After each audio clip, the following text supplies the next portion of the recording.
Ben ritrovati a un nuovo aggiornamento meteo. Poche novità rispetto ai giorni scorsi. L'ultimo giorno del 2017 trascorrerà all'insegna di un tempo asciutto e stabile sulle nostre regioni.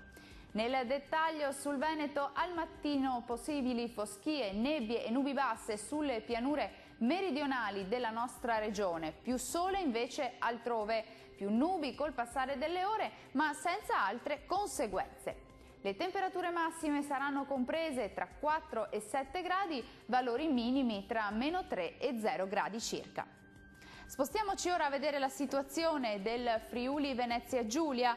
Anche qui più sole al mattino, poi via via aumentano le nubi un po' ovunque con cielo spesso coperto, ma sempre senza fenomeni degni di nota. Qualche debole piovasco sarà possibile in nottata.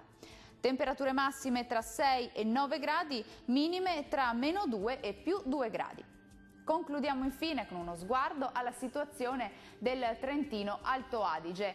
Prosegue il bel tempo, asciutto e stabile su tutti i settori, ampio soleggiamento sulla nostra regione, con il cielo che si presenterà sereno o al massimo poco nuvoloso.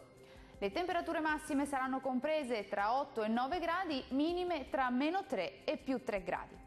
Il mare sarà quasi calmo sulle coste, poco mosso al largo, i venti deboli da nord-ovest.